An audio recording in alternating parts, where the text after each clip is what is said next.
ಆತ್ಮೀಯ ಬಂಧುಗಳೇ, ಶ್ರೀಮದ್ ಭಗವದ್ಗೀತೆ ತತ್ವ ವಿವೇಚನೆ ಟೀಕಾ ಅಧ್ಯಾಯ 5 ಕರ್ಮ ಸನ್ಯಾಸ ಯೋಗ. ಇದರಿಂದ 8 ಮತ್ತು 9ನೇ ಶ್ಲೋಕವನ್ನು ನಾವು ತಿಳ್ಕೊಳ್ತಾ ಇದ್ವಿ. ಹೋದ ಭಾಗದಲ್ಲಿ ಸಾಂಖ್ಯಯೋಗಿ ಕೇವಲ ಶರೀರ ನಿರ್ವಹಣೆಗೋಸ್ಕರ ಊಟ ತಿಂಡಿ ಈ ರೀತಿಯ ಕೆಲಸಗಳನ್ನು ಮಾಡ್ತಾನೋ ಅಥವಾ ವರ್ಣಾಶ್ರಮಕ್ಕೆ ಅನುಕೂಲವಾಗಿ ಶಾಸ್ತ್ರಕ್ಕೆ ಅನುಕೂಲವಾಗಿ ಕೆಲಸಗಳನ್ನು ಮಾಡ್ತಾನೋ ಅನ್ನುವಂಥ ಪ್ರಶ್ನೆ ಇತ್ತು. ಅದಕ್ಕೆ ಅವನು ಎಲ್ಲ ಇಂದ್ರಿಯಗಳ ಮೂಲಕ ತನ್ನ ಕೆಲಸಗಳನ್ನು ಮಾಡ್ತಾ ಇದ್ರೂ ಕೂಡ ಅದು ಶರೀರ ನಿರ್ವಹಣೆಗೋಸ್ಕರನೂ ಇರುತ್ತೆ, ಲೋಕೋಪಕಾರಕ್ಕೂ ಇರುತ್ತೆ. ಅವನು ಶಾಸ್ತ್ರಕ್ಕೆ ಅನುಕೂಲವಾಗಿರುವಂಥ ಊಟ ತಿಂಡಿ ವ್ಯಾಪಾರ ಬರೆಯೋದು ಓದೋದು ಕೇಳೋದು ಇದೆಲ್ಲ ಒಳ್ಳೆ ಕ್ರಿಯೆಗಳೇ ಅವನ ಮೂಲಕ ನಡೀತಾ ಇರುತ್ತೆ. ಆದರೆ ಎಲ್ಲ ಸಾಂಖ್ಯಯೋಗಿಗಳ ಕೆಲಸ ಒಂದೇ ರೀತಿ ಇರೋದಿಲ್ಲ. ಅವರವರ ಒಂದು ವರ್ಣ ಆಶ್ರಮ, ಯಾವ ವರ್ಣದಲ್ಲಿ ಹುಟ್ಟಿರ್ತಾರೆ, ಯಾವ ಆಶ್ರಮದಲ್ಲಿರ್ತಾರೆ, ಅವರು ಯಾವ ಪರಿಸ್ಥಿತಿಯಲ್ಲಿ ಇರ್ತಾರೆ, ಏನು ಅದಕ್ಕೆ ಅನುಗುಣವಾಗಿ ಅವ್ರ ಕೆಲಸಗಳು ಎಲ್ಲ ಚೇಂಜ್ ಆಗುತ್ತೆ ಅನ್ನೋದನ್ನು ನಾವು ತಿಳ್ಕೊಂಡ್ವಿ. ಆದರೆ ಎಲ್ಲ ಕೆಲಸಗಳು ಕೂಡ ಶಾಸ್ತ್ರಸಮ್ಮತವಾಗಿ ನಡೀತಾ ಇರುತ್ತೆ ಅನ್ನೋದು ಕೂಡ ನಾವು ತಿಳ್ಕೊಂಡ್ವಿ. ಈಗ ಪ್ರಶ್ನೆ ಏನು ಅಂತಂದರೆ, 3ನೇ ಅಧ್ಯಾಯದ 28ನೇ ಶ್ಲೋಕದಲ್ಲಿ ಗುಣಗಳೇ ಗುಣಗಳಲ್ಲಿ ವರ್ತಿಸುತ್ತೆ ಅಂತ ಹೇಳಿದ್ದಾರೆ. ಮತ್ತು 13ನೇ ಅಧ್ಯಾಯದ 29ನೇ ಶ್ಲೋಕದಲ್ಲಿ ಎಲ್ಲ ಕರ್ಮಗಳು ಕೂಡ ಪ್ರಕೃತಿಯ ಮೂಲಕ ಮಾಡಲ್ಪಡುತ್ತೆ ಅಂತ ಹೇಳಿದ್ದಾರೆ. ಮತ್ತು ಇಲ್ಲಿ ಇಂದ್ರಿಯಗಳು ಇಂದ್ರಿಯಗಳ ಅರ್ಥದಲ್ಲಿ ವರ್ತಿಸುತ್ತೆ ಅಂತ ಹೇಳಿದಾರಲ್ಲ. ಈ 3 ರೀತಿಯ ವರ್ಣನೆಯ ಅಭಿಪ್ರಾಯ ಏನು? ಯಾಕೆ ಇಲ್ಲಿ 3 ಥರ ಹೇಳಿದ್ದಾರೆ? ಒಂದರಲ್ಲಿ ಗುಣಗಳೇ ಗುಣಗಳಲ್ಲಿ ವರ್ತಿಸ್ತಾ ಇದೆ, ನಾವೇನು ಮಾಡಲ್ಲ ಅನ್ನೋದನ್ನು ಹೇಳಿದ್ದಾರೆ. ಇನ್ನೊಂದು ಎಲ್ಲ ಕರ್ಮಗಳು ಕೂಡ ಪ್ರಕೃತಿಯ ಮೂಲಕ ಮಾಡಲ್ಪಡುತ್ತೆ ಅಂತ ಹೇಳಿದ್ದಾರೆ. ಈಗ ಈ ಶ್ಲೋಕದಲ್ಲಿ ಏನು ಹೇಳ್ತಾ ಇದ್ದಾರೆ? ಇಂದ್ರಿಯಗಳೇ ಇಂದ್ರಿಯಗಳ ಒಂದು ಅರ್ಥದಲ್ಲಿ ವರ್ತಿಸ್ತಾ ಇದೆ ಅಂತ ಹೇಳ್ತಾ ಇದ್ದಾರಲ್ಲ. ಇದರ ಅರ್ಥ ಏನು ಅಂತ ಪ್ರಶ್ನೆ ಕೇಳಿದ್ದಾರೆ. ಉತ್ತರ ಏನು ಅಂತಂದರೆ, ಇಂದ್ರಿಯಗಳು ಮತ್ತು ಅದರ ಎಲ್ಲ ವಿಷಯಗಳು ಕೂಡ ಸತ್ವಾದಿ ಅಂದರೆ ಏನು, 3 ಗುಣಗಳಿದೆಯಲ್ಲ, ಸತ್ವ ರಜಸ್ ತಮೋ ಗುಣಗಳು, ಈ ಗುಣಗಳ ಕೆಲಸನೇ ಆಗಿದೆ.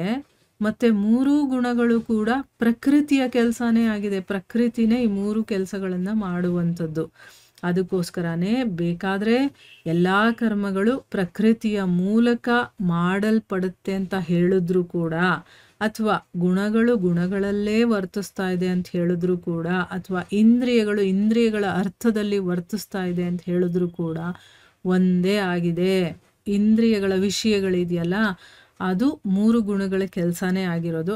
ಆ ಗುಣಗಳು ಆಗ್ತಾ ಇರೋದೆಲ್ಲ ಪ್ರಕೃತಿಯ ಒಂದು ಕೆಲಸ. ಅದು ಪ್ರಕೃತಿಯ ಮೂಲಕ ಈ ಕೆಲಸಗಳು ನಡೀತಾ ಇರೋದು. ಅದಕ್ಕೋಸ್ಕರ ನೀವು ಯಾವ ರೀತಿ ಹೇಳಿದ್ರು ಅರ್ಥ ಒಂದೇ ಆಗುತ್ತೆ. ಸಿದ್ಧಾಂತವನ್ನು ಹೇಳಬೇಕಾದ್ರೆ ಅದರ ಪುಷ್ಟಿಗೋಸ್ಕರ ಅಲ್ಲಿ ಬಂದಿರುವಂಥ ಘಟನೆ ಅದಕ್ಕನುಸಾರವಾಗಿ ಒಂದೇ ಮಾತನ್ನು 3 ರೀತಿಯಿಂದ ಹೇಳಿದ್ದಾರೆ. ಅಂದರೆ ಆ ಒಂದು ಪರಿಸ್ಥಿತಿಗೆ ಆ ಒಂದು ಘಟನೆಯನ್ನು ವಿವರಣೆ ಮಾಡಬೇಕಾದ್ರೆ ಅಲ್ಲಿ ಯಾವುದು ಸೂಟ್ ಆಗುತ್ತೋ ಅದನ್ನು ಹೇಳಿದ್ದಾರೆ ಹೊರತು ಎಲ್ಲದಕ್ಕೂ ಒಂದೇ ಅರ್ಥ ಅಂತ. ಈಗ ನಾವು ಬೇರೆ ಬೇರೆ ಸಂದರ್ಭದಲ್ಲಿ ಒಂದೇ ಮಾತನ್ನು ಬೇರೆ ಬೇರೆ ರೀತಿಯಲ್ಲಿ ಹೇಳೋದಿಲ್ವಾ? ಅದೇ ರೀತಿ ಇಲ್ಲಿ ಕೂಡ ಹೇಳಿರುವಂಥದ್ದು ಅನ್ನೋದು ಇದರ ಅರ್ಥ ಆಗಿದೆ ಅಲ್ವಾ?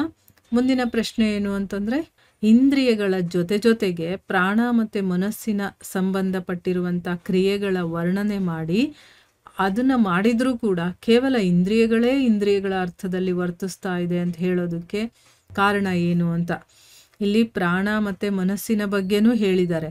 ಆದರೂ ಕೂಡ ಇಲ್ಲಿ ಕೇವಲ ಇಂದ್ರಿಯಗಳೇ ಇಂದ್ರಿಯಗಳ ಅರ್ಥದಲ್ಲಿ ವರ್ತಿಸ್ತಾ ಇದೆ ಅಂತ ಹೇಳಿದಾರಲ್ಲ, ಮನಸ್ಸು ಪ್ರಾಣ ಅದ್ರ ಬಗ್ಗೆ ಏನೂ ಹೇಳಿದೆ, ಇಲ್ಲಿ ಇಂದ್ರಿಯಗಳನ್ನೇ ಇಂಪಾರ್ಟೆನ್ಸ್ ಕೊಟ್ಟು ಹೇಳಿದಾರಲ್ಲ, ಯಾಕೆ ಅಂತಂದ್ಬಿಟ್ಟು.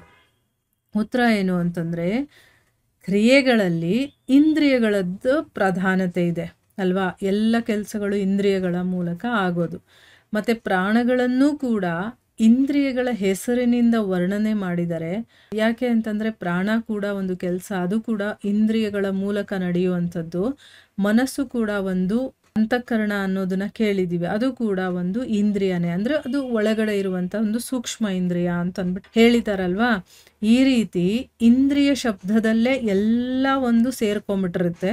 ಅದಕ್ಕೋಸ್ಕರನೇ ಹೀಗೆ ಹೇಳೋದ್ರಲ್ಲಿ ಯಾವ ತೊಂದರೆನೂ ಇಲ್ಲ ಅಂತ. ಇಲ್ಲಿ ಮನಸ್ಸು ಪ್ರಾಣ ಇದೆಲ್ಲ ಇಂದ್ರಿಯಗಳ ಮೂಲಕ ನಡೆಯುವಂಥದ್ದು. ಕೆಲವು ಸ್ಥೂಲ ಇಂದ್ರಿಯಗಳು ಅಂದರೆ ನಮ್ಮ ಕಣ್ಣಿಗೆ ಕಾಣಿಸುವಂಥದ್ದಾದರೆ, ಮನಸ್ಸು ಒಂದು ಅಂತಃಕರಣವಾಗಿರೋದ್ರಿಂದ ಒಳಗಡೆ ಇರುವಂಥದ್ದು, ಅದು ಕಣ್ಣಿಗೆ ಕಾಣಿಸ್ದೇ ಇರುವಂಥ ಒಂದು, ಅದು ಕೂಡ ಇಂದ್ರಿಯನೇ ಅಲ್ವಾ, ಆದರೆ ಅದು ಅಂತಃಕರಣ. ಅದರಿಂದ ಅದು ಇಂದ್ರಿಯ ಆಗಿರೋದ್ರಿಂದ ಮತ್ತು ಉಸಿರಾಟ ಕೂಡ ಈ ಇಂದ್ರಿಯಗಳ ಮೂಲಕ ಕ್ರಿಯೆ ನಡೆಯೋದ್ರಿಂದ ಎಲ್ಲವನ್ನೂ ಕೂಡ ಇಂದ್ರಿಯಗಳು ಅಂತ ತಿಳ್ಕೊಳ್ಳೋದ್ರಲ್ಲಿ ಏನೂ ತಪ್ಪಿಲ್ಲ. ಅದು ಎಲ್ಲ ಇಂದ್ರಿಯದ ಒಳಗಡೆನೆ ಆ ಎಲ್ಲವೂ ಕೂಡ ಸೇರಿಕೊಂಡಿದೆ. ಅದಕ್ಕೋಸ್ಕರ ಈ ರೀತಿ ಹೇಳೋದೇನು ತಪ್ಪಿಲ್ಲ ಅಂತ ಇಲ್ಲಿ ಹೇಳ್ತಾ ಇದ್ದಾರೆ. ಮುಂದಿನ ಪ್ರಶ್ನೆ ಏನು ಅಂತಂದರೆ, ಇಲ್ಲಿ ಏವ ಅನ್ನುವಂಥ ಒಂದು ಪದಪ್ರಯೋಗ ಮಾಡಿದಾರಲ್ಲ, ಯಾವ ಉದ್ದೇಶದಿಂದ ಮಾಡಿದ್ದಾರೆ ಅಂತ. ಇಲ್ಲಿ ಏವ ಅಂತಂದರೆ ಇಲ್ಲಿ ಏನು ಅರ್ಥ ಬರುತ್ತೆ ಅಂತಂದರೆ ನಿಸ್ಸಂದೇಹವಾಗಿ ಅಂತ. ಅದಕ್ಕೆ ಯಾಕೆ ಹೇಳಿದ್ದಾರೆ ಅಂದರೆ, ಉತ್ತರ ಏನು ಅಂತಂದರೆ, ಕರ್ಮಗಳಲ್ಲಿ ಕರ್ತೃತ್ವ ಅನ್ನುವಂಥದ್ದು ಕಂಪ್ಲೀಟಾಗಿ ಇಲ್ಲವೇ ಇಲ್ಲ ಅಲ್ಲಿ ಅಂತ ಹೇಳೋದಕ್ಕೋಸ್ಕರ ಏವ ಅನ್ನುವಂಥ ಪದಪ್ರಯೋಗವನ್ನು ಮಾಡಿದ್ದಾರೆ. ಸಾಂಖ್ಯಯೋಗಿ ಯಾವುದೇ ಅಂಶದಲ್ಲಿ ಅವನು ಎಲ್ಲೂ ಕೂಡ ತನ್ನನ್ನು ಕರ್ಮಗಳ ಕರ್ತ ಅಂತ ತಿಳಿದೇ ಇರಲಿ ಅನ್ನೋದು ಇದರ ಒಂದು ಅಭಿಪ್ರಾಯ. ಅವನಲ್ಲಿ ಕಂಪ್ಲೀಟಾಗಿ ನಿಸ್ಸಂದೇಹವಾಗಿ ಅಂತ ಹೇಳಿದ್ದಾರೆ. ಸ್ವಲ್ಪನೂ ಸಂದೇಹನೇ ಇರೋದಿಲ್ಲ. ಅವ್ನು ಕಂಪ್ಲೀಟಾಗಿ ಅದನ್ನು ಬಿಟ್ಬಿಟ್ಟಿರ್ತಾನೆ. ಕರ್ಮಗಳ ಕರ್ತಾರ ಅನ್ನೋದು ಹೊಟ್ಟೆ ಹೋಗ್ಬಿಟ್ಟಿರುತ್ತೆ. ಅವನಿಗಿದೆಲ್ಲ ಕನಸು ಅಂತಲೇ ಗೊತ್ತಾದ್ಮೇಲೆ, ಮಾಯೆ ಅಂತ ಗೊತ್ತಾದ್ಮೇಲೆ, ಯಾವುದೂ ನಿತ್ಯ ಅಲ್ಲ, ಸತ್ಯ ಅಲ್ಲ ಅನ್ನೋದು ಗೊತ್ತಾದ್ಮೇಲೆ, ಅಲ್ಲಿ ನಾನು ಅನ್ನೋದೇ ಇಲ್ಲ ಅನ್ನೋದು ಅವನಿಗೆ ಗೊತ್ತಾದ್ಮೇಲೆ ಕರ್ತೃತ್ವದ ಭಾವನೆನೇ ಇರೋದಿಲ್ಲ. ಕರ್ಮಗಳು ತಂತಾನಾಗಿ ನಡೀತಾ ಇದೆ ಅನ್ನೋದು ಅವನಿಗೆ ಗೊತ್ತಾಗತ್ತೆ. ಸೊ ಅಲ್ಲಿ ಕರ್ತೃತ್ವ ಸ್ವಲ್ಪನೂ ಇಲ್ಲ ಅಂತ ಹೇಳೋದಕ್ಕೋಸ್ಕರ ಇಲ್ಲಿ ಏವ ಅನ್ನುವಂಥ ಪದಪ್ರಯೋಗವನ್ನು ಮಾಡಿದ್ದಾರೆ. ಅರ್ಥ ಆಗಿದೆ ಅಲ್ವಾ? ಎಲ್ಲ ಪ್ರಶ್ನೆಗಳು ಕೂಡ ತುಂಬ ಚೆನ್ನಾಗಿದೆ ಮತ್ತು ಉತ್ತರ ಕೂಡ ಅಷ್ಟೇ ಚೆನ್ನಾಗಿ ವಿವರಣೆ ಮಾಡಿ ಹೇಳಿದ್ದಾರೆ. ಅದನ್ನು ನಾವು ಅರ್ಥ ಮಾಡ್ಕೊಳ್ಬೇಕಾಗಿರೋದು ನಮ್ಮ ಕೆಲಸ. ಆಯಿತಾ? ಇಲ್ಲಿಗೆ ನಾವು ನಿಲ್ಲಿಸೋಣ. ಹರೇ ಕೃಷ್ಣ.